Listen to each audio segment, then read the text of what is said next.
Hello guys, welcome back to my YouTube channel A for study Adda. तो कैसे हैं आप लोग?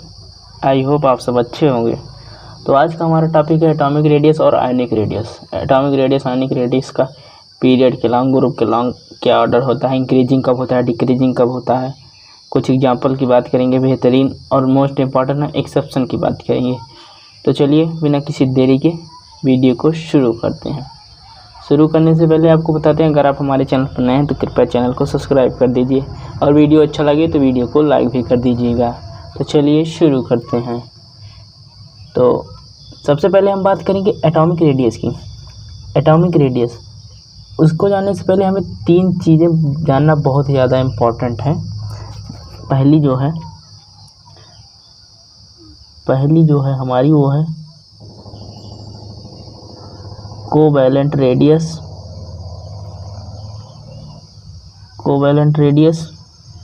दूसरी है हमारी मेटालिक रेडियस।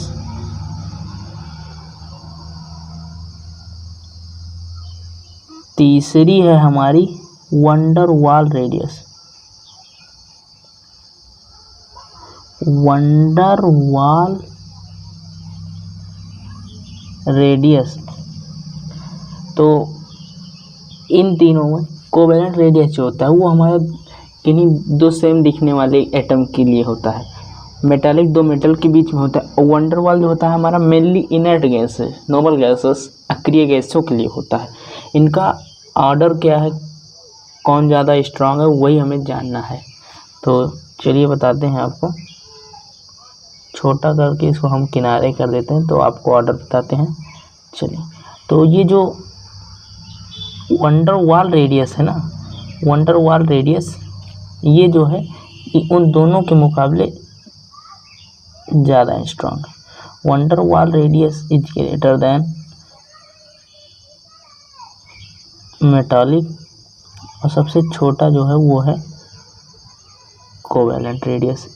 ये ऑर्डर आप लोग याद कर लीजिए, बहुत ही इम्पोर्टेंट है, आगे आपको बहुत काम आएगा। तो चलिए अब बात करते हैं एटॉमिक रेडियस की।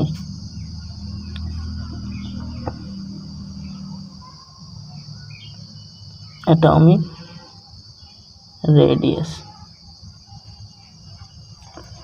रेडियस, पहले हम बात करते हैं along the period. Along the period इसका क्या वेरिएशन है? तो पीरियड के अलोंग लेफ्ट टू राइट जाने पर एटॉमिक रेडियस जो होता है वो हमारा डिक्रीज होता है।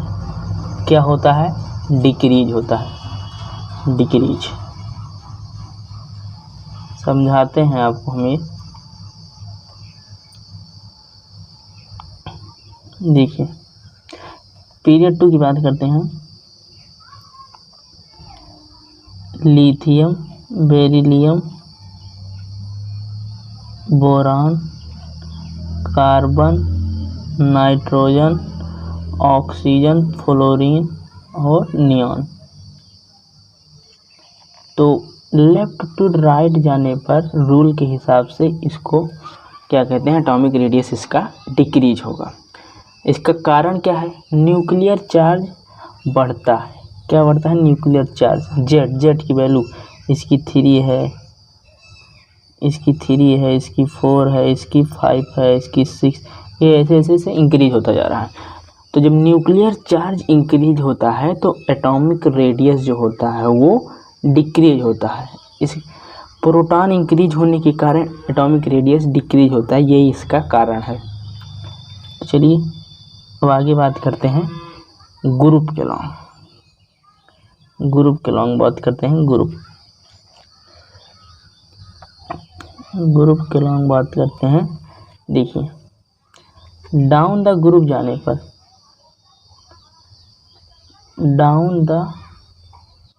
जाने पर एटॉमिक रेडियस जो होता है वो हमारा इंक्रीज होता है। क्या होता है? Increase. Left to right period में जाने पर एटॉमिक रेडियस डिक्रीज होता है, लेकिन डाउन द ग्रुप जाने पर क्या एटॉमिक रेडियस जो होता है वो हमारा इंक्रीज होता है। इसका भी आपको हम ग्रुप का एग्जांपल लेकर बताते हैं। देखिए H मतलब हलीना, करे वही हमारा जो ट्रिक है, हमने वीडियो में बताया था पीरियोडिक टेबल को याद रखने की ट्रिक और ग्रुप, ब्लॉक और पीरियड को निकालने की ट्रिक। अगर वो वीडियो आपने हमारा नहीं देखा है तो उसका लिंक मैं डिस्क्रिप्शन में दे दूंगा, आप वो देख लीजिए। तो खैर यहाँ पर बात करते हैं रुबिडियम। तो डाउन द ग्रुप जाने पर एटॉमिक रेडियस जो होगा इंक्रीज होगा। तो सबसे बड़ा रुबिडियम, फिर पोटेशियम, फिर सोडियम, फिर लिथियम, फिर हाइड्रोजन। और इसका कारण क्या है? नंबर ऑफ सेल्स बढ़ते हैं। नंबर ऑफ सेल्स बढ़ते हैं तो एटॉमिक रेडियस भी बढ़ता है। नंबर ऑफ सेल्स मतलब देखिए बताते हैं। नंबर ऑफ सेल देखिए, इसका इलेक्ट्रॉनिक कॉन्फ़िगरेशन कीजिए 1, इसका कीजिए देखिए 2 1, इसका कीजिए देखिए 11 है तो 2 8 1 ना, 2 8 1। ऐसे पोटेशियम का करेंगे तो 2 8 8 1। देखिए यहाँ पर एक सेल थी, यहाँ पर 2, यहाँ पर 3 हो गया। नंबर ऑफ सेल्स इंक्रीज हो रही हैं तो एटॉमिक रेडियस भी हमारा इंक्रीज हो रहा है। आप चलिए मेन टॉपिक पर आते हैं, एक्सेप्शन। इसका एक्सेप्शन क्या है भैया? लेफ़्ट से राइट जाने पर तो पीरियड में हमारा एटॉमिक रेडियस डिक्रीज हो जाएगा, डाउन द ग्रुप जाने पर हमारा इंक्रीज होगा। ये तो बहुत ही ज़्यादा सिंपल है, एग्जाम में जो हमारे पूछा जाता है एक्सेप्शन। अब चलिए बात करते हैं एक्सेप्शन की, बात करते हैं। देखिए हाइड्रोजन, हीलियम पीरियड फर्स्ट के हैं ये दोनों एलिमेंट, इसका एटॉमिक रेडियस क्या हो? देखिए रूल के हिसाब से लेफ़्ट टू राइट जाने पर एटॉमिक रेडियस डिक्रीज होगा। तो उस हिसाब से हाइड्रोजन का बड़ा होना चाहिए, लेकिन ये गलत है। याद कीजिए, हमने आपको शुरू में ही बता दिया था कि हीलियम एक नोबल गैस है। नोबल गैस के लिए वंडर वाल रेडियस यूज होता है। तो और हाइड्रोजन के लिए क्या होगा? कोवैलेंट रेडियस, और इसके लिए वंडर वाल रेडियस। तो किसका प्रायोरिटी ऑर्डर बड़ा था? ये देखिए, ये वंडर वाल का ग्रेटर है कोवैलेंट से, तो इसलिए वंडर वाल का बड़ा है तो हीलियम का फिर क्या हो जाएगा? रेडियस बड़ा है तो एटॉमिक रेडियस भी बड़ा हो जाएगा। तो हीलियम का ग्रेटर है हाइड्रोजन से, ये सही है, ये है एक्सेप्शन। हैशटैग डाल दें।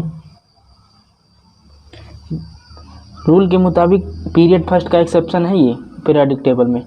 हाइड्रोजन हीलियम, रूल के हिसाब से तो हाइड्रोजन का बड़ा होना चाहिए, लेकिन ये गलत है क्योंकि हीलियम एक इनर्ट गैस है, नोबल गैस, और नोबल गैस के लिए वंडर वाल रेडियस यूज होता है। वंडर वाल रेडियस जो होता है कोवैलेंट रेडियस के मुकाबले ज़्यादा बड़ा होता है, इसलिए इसका एटॉमिक रेडियस भी ज़्यादा बड़ा हो जाएगा।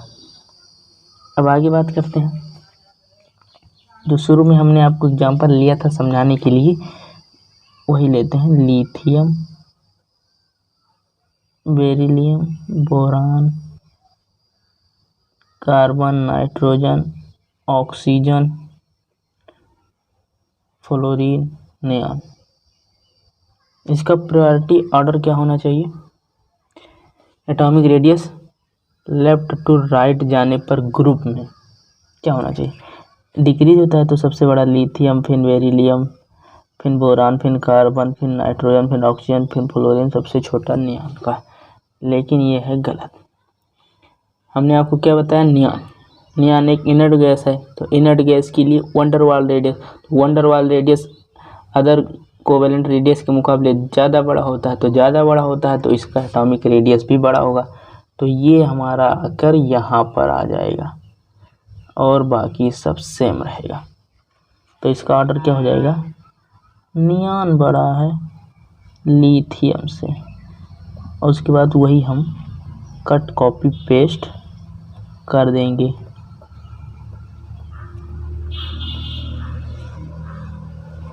ये है हमारा सही। देख लिया आपने। पीरियड का एक्सेप्शन आपको बहुत ही सिंपल मेथड में हमने आपको समझा दिया। अब आपको समझ में आ जाना चाहिए कि इनर्ट गैस जो है उसका कोवेलेंट इनर्ट गैस है, वन डर वाल रेडियस होता है उसका, तो अदर मुकाबले उसका रेडियस बड़ा होता है, तो इसलिए उसका एटॉमिक रेडियस भी बड़ा हो जाएगा। अब बात करते हैं हम डी ब्लॉक के एक्सेप्शन की बात करते हैं। डी ब्लॉक, ओह सॉरी,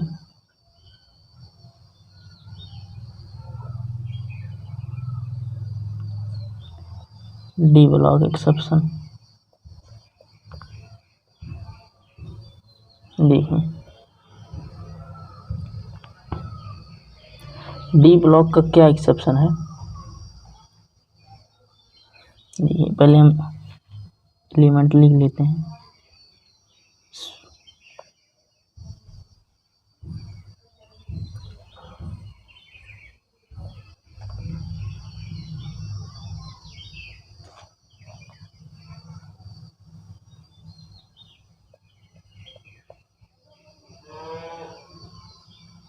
देखिए लेफ्ट टू राइट जाने पर एटॉमिक रेडियस क्या होगा, रूल के मुताबिक डिक्रीज होगा ना। ये एक ही है, वो एक ही लाइन में लिखा है, लेफ्ट टू राइट जाने पर डिक्रीज होगा। लेकिन एक्सेप्शन देखिए, यहाँ पर एक्सेप्शन ये है कि देखिए यहाँ से यहाँ तक जाने पर एटॉमिक रेडियस तो डिक्रीज होगा, एटॉमिक रेडियस डिक्रीज होगा, और यहाँ से यहाँ तक एटॉमिक रेडियस जो होगा वो इक्वल होगा, और यहाँ से यहाँ तक एटॉमिक रेडियस जो होगा वो हमारा इंक्रीज होगा। अब ये ऐसा क्यों हो रहा है? अब ऐसा इसलिए हो रहा है कि देखिए ये स्कैंडियम टाइटेनियम तक और वैंडेनियम तक तो हमारा एटॉमिक रेडियस जो होगा वो डिक्रीज होगा, क्योंकि यहाँ पर क्या कहते हैं, जेड न्यूक्लियर चार्ज की वैल्यू बढ़ रही है। इसका 21 है, इसका 22 है, इसका 23 है। और यहाँ पर देखिए 24, 25, 26 यहाँ पर एटॉमिक रेडियस जेड की वैल्यू तो बढ़ ही रही है, लेकिन यहाँ से इलेक्ट्रॉन और इलेक्ट्रॉन के बीच में रिपल्सन स्टार्ट हो गया। इलेक्ट्रॉन इलेक्ट्रॉन के बीच में रिपल्सन स्टार्ट हो गया।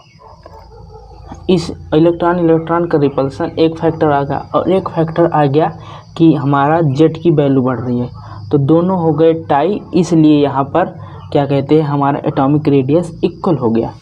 और यहाँ से यहाँ तक 27 से 30 तक 27 से 30 तक जो है हमारा जेड की वैल्यू भी बढ़ रही है, और इलेक्ट्रॉन इलेक्ट्रॉन के बीच में रिपल्सन भी बढ़ रहा है। लेकिन यहाँ पे इलेक्ट्रॉन और इलेक्ट्रॉन के बीच में जो रिपल्सन है उसका फैक्ट ज़्यादा है किसके मुकाबले, कि जो हमारा न्यूक्लियर चार्ज बढ़ रहा है। इसलिए यहाँ पर एटॉमिक रेडियस जो होगा वो इंक्रीज होगा। देखिए यहाँ से यहाँ तक तो जेड की वैल्यू बढ़ रही थी, तो हमारा एटॉमिक रेडियस भी क्या हो रहा था, डिक्रीज हो रहा था। और यहाँ से यहाँ तक जेड की वैल्यू भी बढ़ रही थी, और हमारा इलेक्ट्रॉन के बीच में रिपल्सन भी हो रहा था, तो दोनों हो गए टाई, तो एटॉमिक रेडियस हो गया हमारा इक्वल। और यहाँ से यहाँ तक जेड की वैल्यू तो बढ़ ही रही थी, लेकिन उससे ज़्यादा इलेक्ट्रॉन और इलेक्ट्रॉन के बीच में रिपल्सन बढ़ रहा था, इसलिए यहाँ पर हमारा एटॉमिक रेडियस जो हो गया इंक्रीज हो गया। ये हमारा था डी ब्लॉक का एक्सेप्शन, जो कि बहुत ही इम्पोर्टेंट था। अब बात करते हैं आगे। देखिए अब बात करते हैं ग्रुप की। देखिए स्कूटी यामाहा लाओ एक ने हमने बताया था पीरियोडिक टेबल याद करने की ट्रिक। टी जरा हाफ वो नवाब था। ग्रुप है। देखिए रूल के हिसाब से डाउन द ग्रुप जा रहे हैं, तो क्या है, हमारा एटॉमिक रेडियस बढ़ना चाहिए। रूल के हिसाब से हमारा एटॉमिक रेडियस बढ़ना चाहिए। देखिए तो उसका हमारा उस हिसाब से हमारा ये ग्रेटर देन स्कैंडियम, और जो कि हमारा सही भी है। लेकिन जब हम इसकी बात करते हैं तो T से बड़ा है ये, लेकिन ये इसके इक्वल है। और इसकी बात करते हैं तो ये भी इसके ग्रेटर है, लेकिन ये भी करीब करीब इक्वल है। ऐसा इसका कारण क्या है? इसका कारण ये है कि इसके बीच में देखेंगे तो ये लैंथेनाइड के अंदर आ जाता है। तो लैंथेनाइड के अंदर एटम का साइज बहुत छोटा हो जाता है, बहुत ही छोटा हो जाता है, और उसके पुअर शिल्डिंग इफेक्ट के कारण ये इसका क्या कहते हैं, एटॉमिक रेडियस करीब करीब बराबर रहता है। तो ये था हमारा टॉपिक एटॉमिक रेडियस का। दोस्तों आज की वीडियो में बस इतना ही, मिलते हैं आपसे अगली वीडियो में, तब तक के लिए ओके बाय।